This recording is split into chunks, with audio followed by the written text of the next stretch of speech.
research led me to the study of the spiritual forces with which all of us are blessed. And it was in this field that I came upon a clue. I want to describe my discovery in the simplest terms possible, because it will reveal to you why it is true that whatever the mind can conceive and believe, the mind can achieve.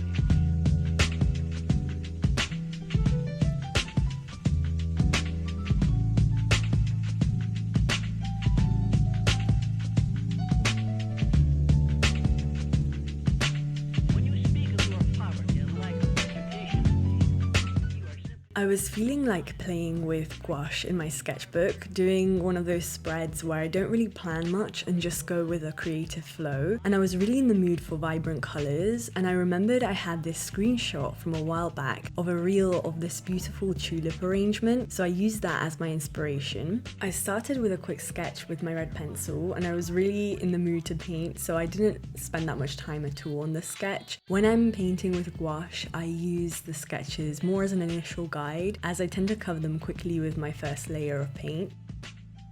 I knew I wanted to change up the colours from the reference photo, and this pink colour from Holbein always draws me in, so I wanted to play with different shade variations of it and see what other colours would evolve from there. Write down a clear statement, precisely what you... I was really in the need for a relaxing sketchbook session without much planning involved, and gouache is my comfort medium truly. It feels like home to me. I've been feeling at a bit of a crossroads lately with my art, and I'm not in a block or anything. In fact, I've been really in a creative place with lots of ideas and wanting to try so many things. But I think it's contributed to me feeling a bit like I don't know what direction my art is going in. I started my whole creative journey on Instagram, and I've evolved a lot in these past few years, and my art has changed. But I think, as always is the case, when you're not super well established yet with a style or like a thing, it can sometimes feel like I'm all over the place. And then of course comes the social media engagement piece of it all. Like if I explore something and it has less engagement, of course it makes me feel like, oh, maybe I shouldn't go down that route. Like for example, I did some alcohol marker portraits and it didn't do as well engagement wise, so it has that effect of registering like maybe this isn't where my art should go. But I promise you I'm trying to fight that feeling, because I always remind myself that art is bigger than social media, it's more powerful than social media. Art is an expression of the soul, it's such a human thing, and social media is just a tool to share it and to connect with others, but it really isn't going to dictate where my art goes. And I'm realizing that at this point in my art journey, I'm loving exploring things, and I want to show that and share that with others, and hopefully inspire you to try new things and get out of your comfort zone, and also be satisfied with the place that your art is at in the moment, or how your art is evolving at this point in time. When I get into that spiral of thoughts that are like, I should be doing this, or my art should look like this, I stop and I say to myself, this is where I'm at right now, this is where my art is at right now. And it sounds simple, but it feels really powerful, like kind of surrendering all expectations and accepting the present moment. I just wanted to share that with you because it's a topic I've talked a bit about before, and I feel like I need a constant reminder to not allow social media to control my art journey.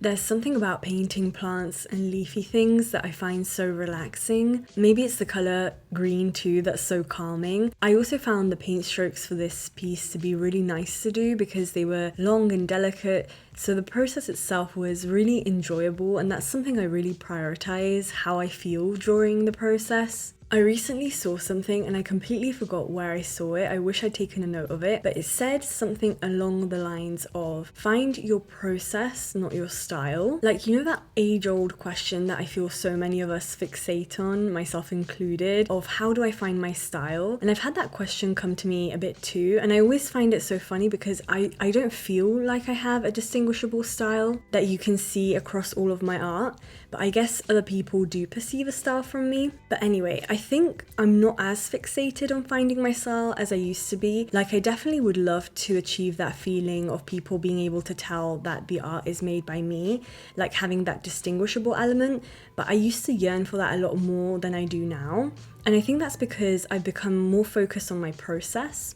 Which is why when I saw that message of finding your process and not your style, it really resonated with me. If you can fall in love with the process of doing something, then you are naturally drawn to wanting to do it again and again, which will eventually end up shaping your style. Before I discovered gouache, I was experimenting with lots of different mediums a few years ago. I started with colour pencil, trying to do realism and portraiture, and I loved seeing the outcome and trying to get better at it.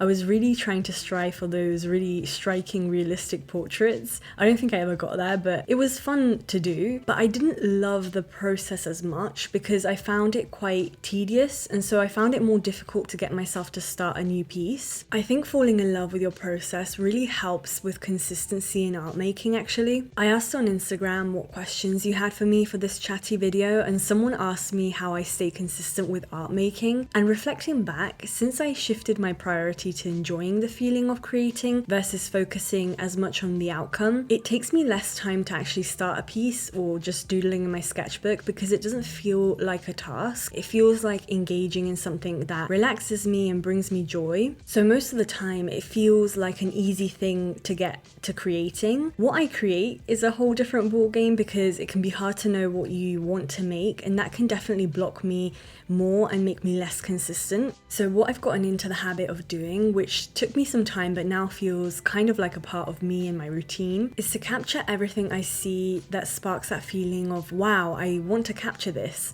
like I did when I saw the reel of these tulips. I do this when I'm out and about too, and it doesn't have to be in amazing places. Like sometimes I'm walking somewhere, or I see a tree I really like, or the sun hitting a certain object, and I take photos. Other times I'm led more by colour, and if I'm in the mood to paint something orange, I will Google something orange, or I'll just search for royalty-free reference photos.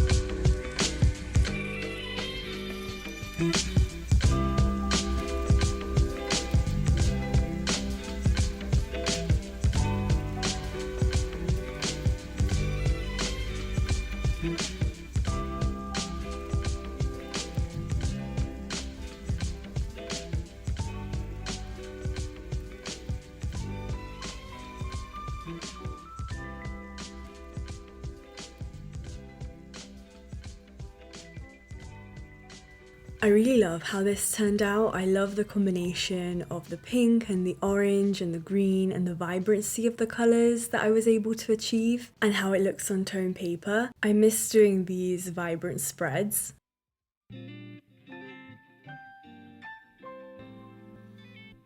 So I felt like carrying on the tulip theme, and I had done some single tulips in alcohol markers a while back, but I really wanted to try them with gouache, so I ended up doing 2. As you can see, I hadn't drawn out the spread beforehand. I was literally Googling different stock images of what I was feeling in the moment.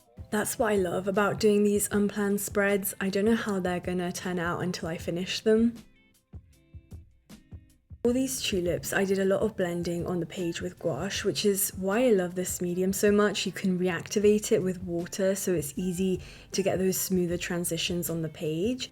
And someone asked me through my Instagram Q&A how to achieve different edge lines with gouache, like when something is really blended or if something has a softer versus harder edge. And the answer to this is water control, understanding how to control the water content of your brush to achieve the desired effect. Like for example, for these large tulip leaves, I wanted a pretty seamless blended gradient between the different greens on the leaf. And so I lay on the different colours of paint onto the page, making sure the gouache is a bit on the thicker side, and with a slightly damp brush I can smooth out the transitions between the different colours directly on the page. Other times when I'm doing clouds, for example, I actually do them in my last study on this page, so I'll show you in a bit, but I use a lot more water on my brush, so when I dab them on, the water spreads out, and when it dries, it leaves a fluffier effect. Learning about water control with gouache can really help you achieve different effects, so maybe in my next tutorial, I'll talk a little bit more about this.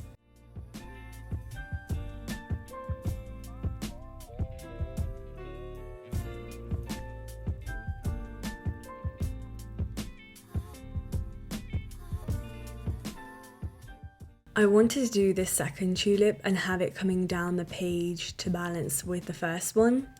And keeping it in theme with the spread, I decided to make this one orange. I couldn't find perfect references for these tulips in terms of colour and their position, so I modified the stock images I found. I've gotten into the habit of modifying the reference images I use, which is something I rarely used to do, but I think this really has to do with having the confidence that comes with time and practice. And by modifying, I don't mean digitally modifying, but like looking at it and making tweaks on the page while I'm drawing and painting. Before, I would try to follow the reference as much as I could, but now I try to modify it and make it my own, even if it's small tweaks like the colours. This is something I definitely want to continue to do more of. I'm so in awe of people that can draw and paint from imagination. Personally, I'd love to get to a level where the reference image or what I'm looking at is just a very loose guide, and I'd love to be able to add different elements to a reference without having to make a digital composition of it, or even be able to completely change the colour palette, which is something I'm working on and I love doing, but I'd love to do it even more, be more extreme with it basically, and achieve some really cool effects with completely different colours.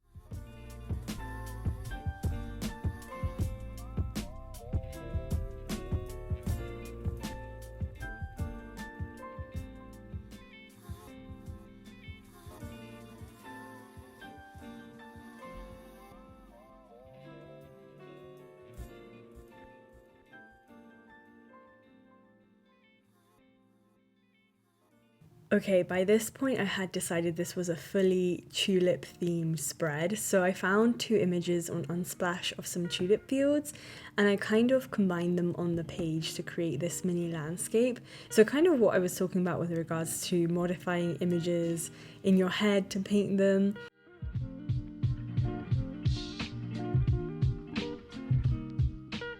Here you can see I'm doing the clouds, and I start the clouds with a wet on wet technique. So I dab the white paint on the wet blue paint, and so it kind of blooms a bit, and then when it dries it gives that illusion of the fluffiness of the clouds. I then layer less watery white paint on top so it builds the clouds out. I love painting tiny landscapes. Landscapes was something that I first started painting when I first tried out gouache, because I found them to be really good to learn different techniques from, and I was able to do them quickly, so I was able to learn faster because I could do more.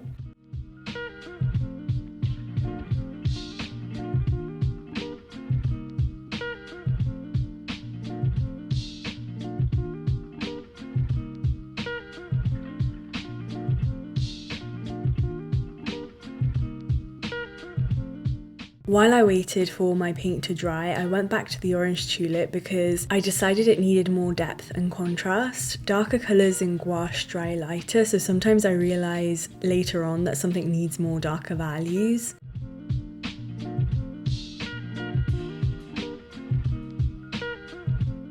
I always layer my gouache landscape starting with the sky and working my way forward in the landscape, and for the shadows I tend to use dark blue instead of black or grey because I like the tone it gives to the painting. And then because gouache is so opaque, I can keep building the foreground on top, and this helps to add depth to the painting too.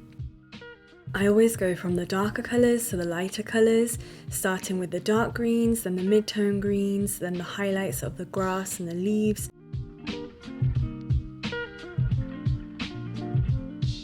Then the same goes with the flowers as well, adding those white highlights at the very end to make them pop, and adding any low lights or any kind of darker values that I may have missed as well.